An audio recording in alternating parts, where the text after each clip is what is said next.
What's up, awesome YouTubers? Ryan1988 or Justin back here to do a video for you all. And this is my countdown to Halloween videos. And we are wrapping up the Nightmare on Elm Street 4K review series, talking about Wes Craven's New Nightmare. I feel like this has been a journey. I've had so much fun doing it, and it's been great to review each movie individually. And I'm recording this video on the day that Wes Craven's New Nightmare turns 31. So, Wes Craven's New Nightmare, talking about the movie first, then we'll talk about the 4K. Wes Craven's New Nightmare came out in 1994, and it was the return to Wes Craven directing an Elm Street movie. The last one that he directed was 10 years prior with A Nightmare on Elm Street from 1984. And, you know, this movie returned Heather Langenkamp playing herself in the movie. You have John Saxon in this movie playing himself. You have Robert Englund playing Freddy Krueger, but also playing himself, because this movie takes place in the real world, and you're seeing how every person behind the original movie, or the original movie, and the franchise, how they're affected because of this series, pretty much. So it's a film within a film, and it was the first kind of, would you call it, meta horror movie that came out, and it was also the first like reboot movie. You know, a few years ago we had, you know, Scream. Back in 2018 we had Halloween. So, you know, we've had all these reboots come out, but this was the first, if not one of the first movies to do that. You know, rebooting the franchise without erasing the other movies for how they did it in this movie, which again was a film within a film, and you are seeing what these actors and filmmakers and producers and writers are now going through because of the effects of the series, and most importantly, Freddy Krueger. So I love this movie so much. I think it is my favorite Elm Street movie out of all of them. It even beats the original movie very, very close. The original movie is one of my all-time favorite horror movies. In fact, you know, that top 5 list of movies, or top 6 list of movies, would be Halloween being my favorite, the original, Fright Night, Blair Witch Project, Wes Craven's Texas Chainsaw Massacre, the original, Wes Craven's New Nightmare, and then Nightmare on Elm Street would be number 6. So that's how close New Nightmare and Wes Craven's New Nightmare are together as far as, you know, my favorites of the franchise. They are the top ones for me. Dream Master coming in at number 3 for me. But going back to Wes Craven's New Nightmare, I just absolutely love this movie. And I've always appreciated this movie. I've always loved this movie. But, you know, 10 years ago, I would have said that the original was my favorite movie. But what makes this movie stand out more for me is I love the idea of a film within a film. I love the story of, you know, how Freddy Krueger, the character Freddy, is this character that they're all haunted by, you know, whether it's Heather Langenkamp in the movie being harassed by a stalker who does the voice of Freddy, or how her son Dylan, played by Miko Hughes, is affected by Freddy. Even if he's never seen the movies, he knows the character, he knows the movies. Or Robert Englund or Wes Craven being affected by Freddy Krueger.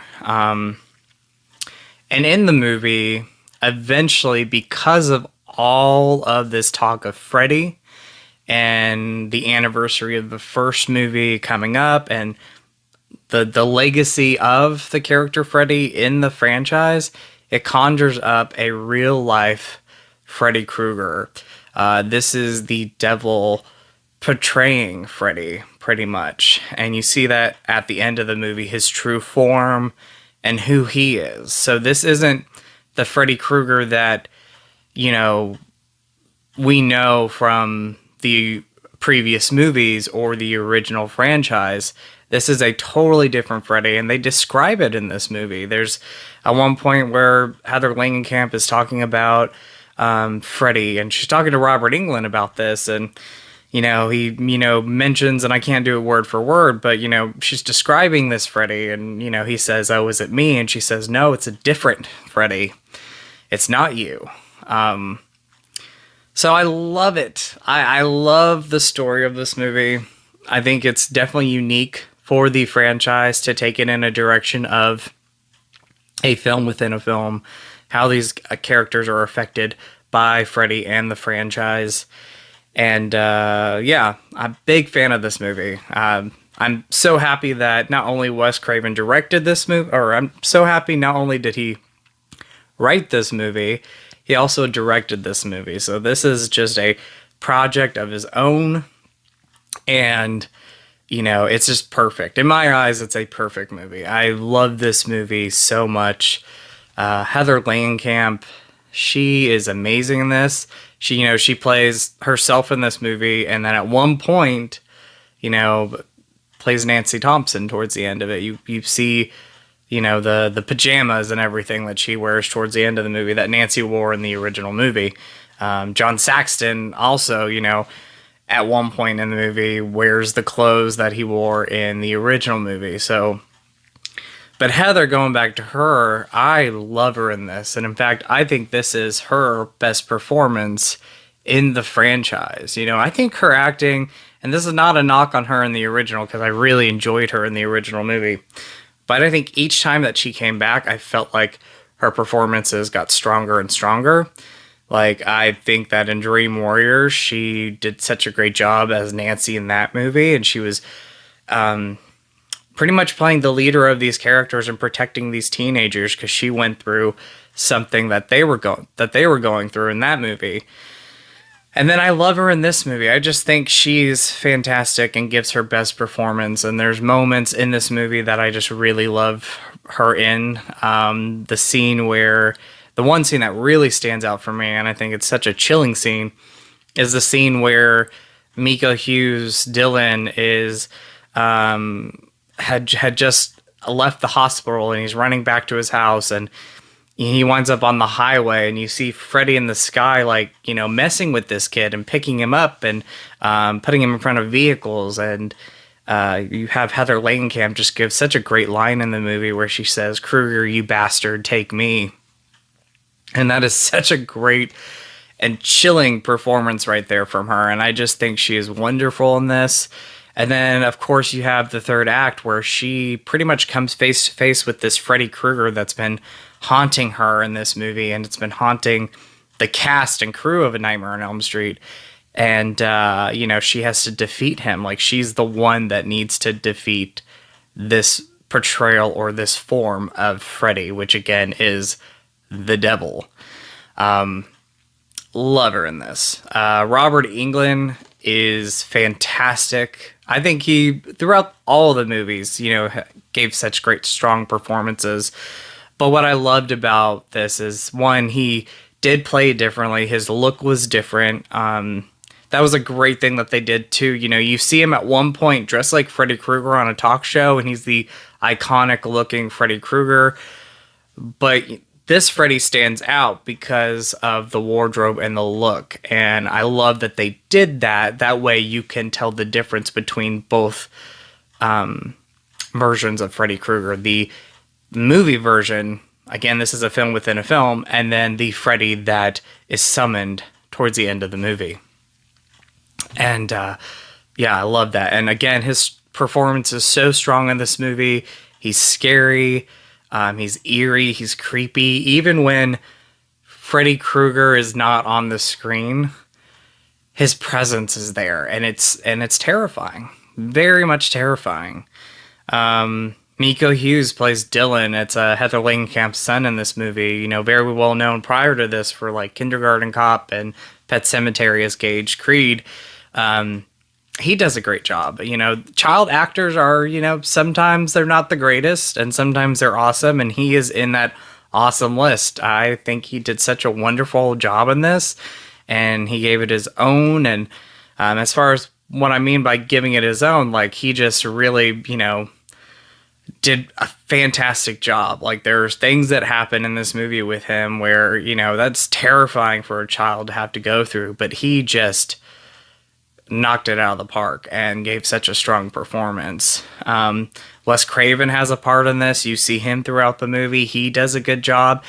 In the movie, he's affected by Freddy, and he's writing this script that he wants to write and direct one more Nightmare on Elm Street movie.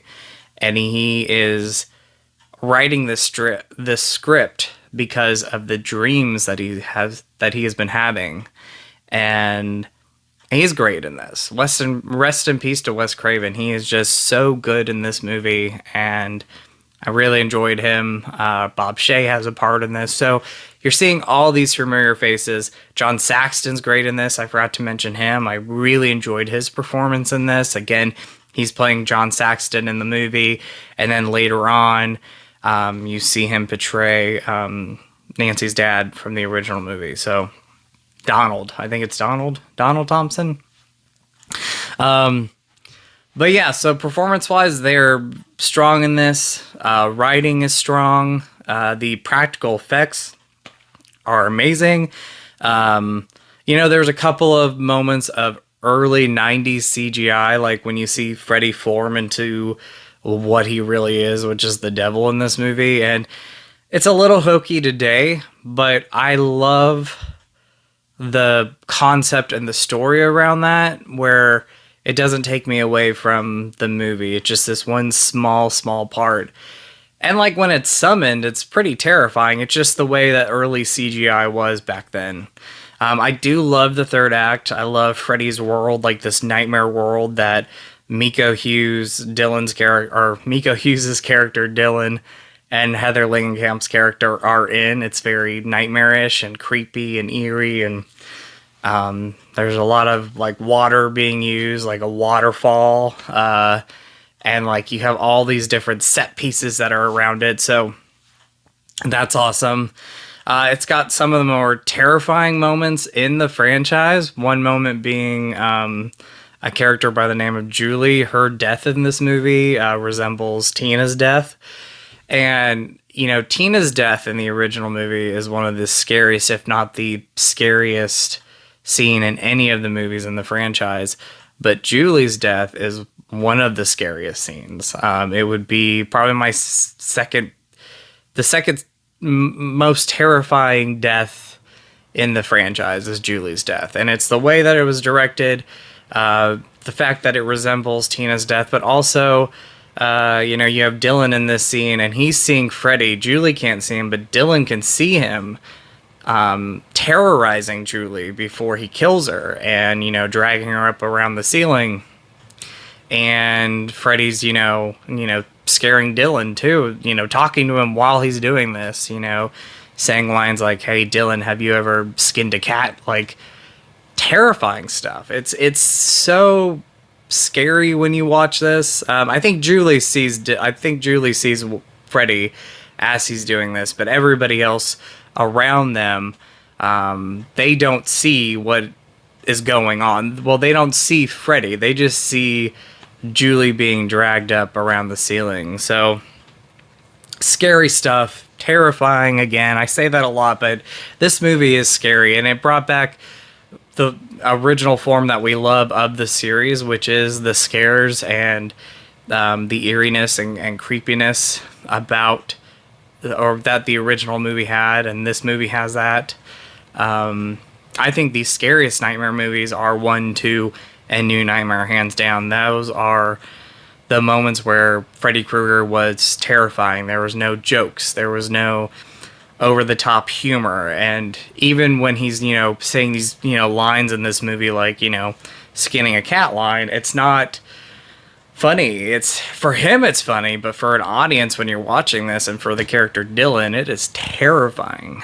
But yeah, so Wes Craven's New Nightmare, hands down, my favorite of the franchise. And it's sad, when this movie came out, it bombed at the box office, and it is the lowest box office result for the franchise. And I just think that's crazy to, to look at it 31 years later and know that this movie made the lowest money of the franchise. Was it because of how Freddy's Dead was received, The Final Nightmare, because people didn't like that? Did they not want to go see this?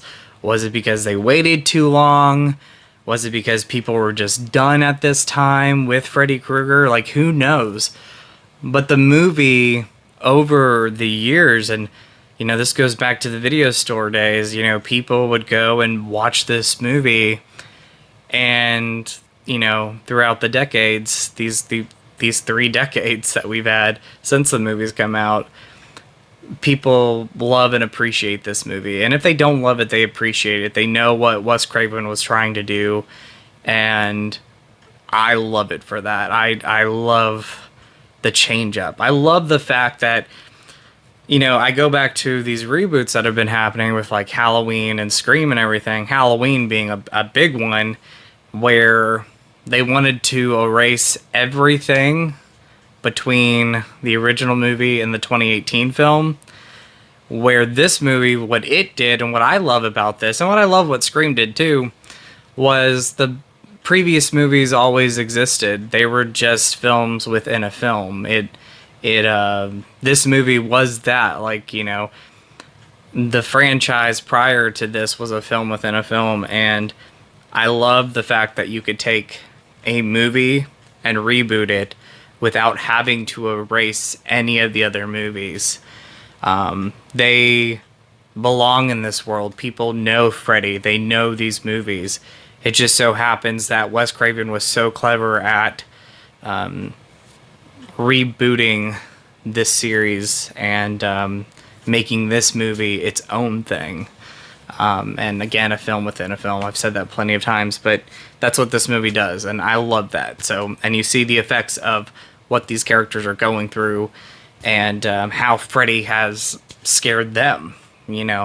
For us watching it as a viewer, I know for me, when I was very young, Freddy scared me because it was the scenes in the original movies, it was his look, it was just watching those movies that made it terrifying. And for these actors in the movie, when they're in the film, Freddy's scary for them because they're affected by everything surrounding the franchise and what they've went through, and they've taken real life stuff that they've went through in their own personal lives, and they brought it into this movie. So I love the film, and happy 31st birthday to Wes Craven's New Nightmare. I'm so happy that the movie is getting noticed now, and more people are talking about it and appreciating this movie. I love it. Real quick, let's talk about the transfer. Again, looks great. I'll say this. I think the previous 6 movies look slightly better when I watch this one, while there is a sharpness to it, and it is slightly better than the Blu-ray.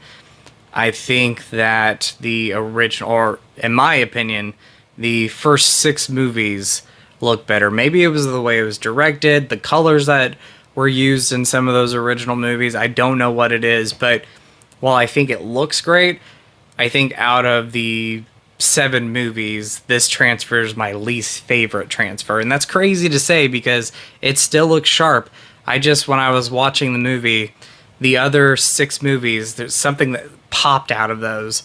And there's a few moments in this movie where it does pop and you do see the sharpness there, but it's not the quality of the first 6 movies. So I'm not really going to say it's a downfall because I love this set and I've had so much fun rewatching these movies on 4K and talking about them and sharing my experience with you all on rewatching the movies, and then talking about the 4Ks. It's just been so much fun to do, and I hope that you all have loved or have enjoyed watching these videos. I've had a blast going back and talking about these movies, and I think next Halloween, I'm going to talk about the reboot and Freddy vs. Jason. I think I'm going to save those for the following year.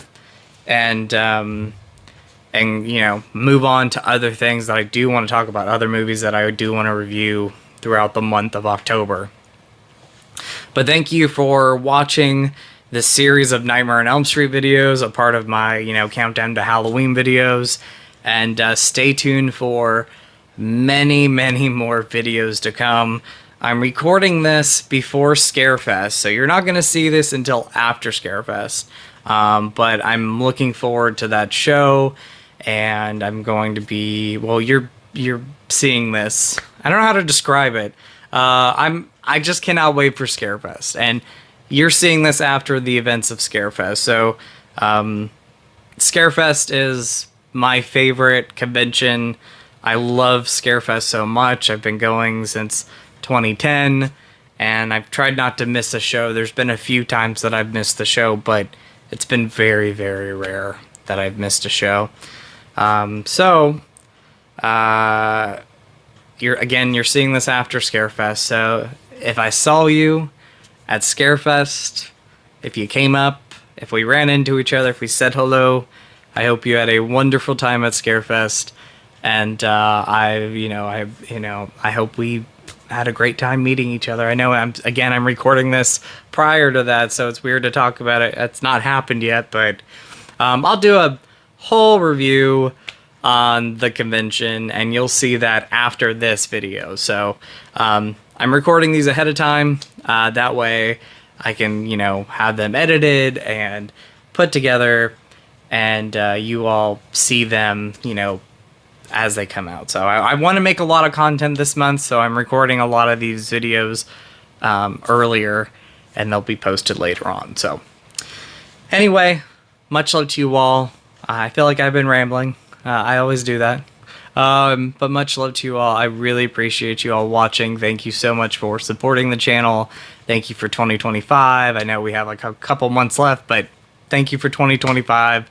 You've really made me like fall in love with making videos again and doing these streams that I'm doing with my friends. And I really have loved this year. It has been not only a great year on YouTube, but a great year personally too, and much better than the previous year. So let's continue on. We got 2 more months. But anyway, from the bottom of my heart, thank you so much for the support and love. And I'll talk to you later. So in with the positive, out with the negative, and much love to you all. Bye.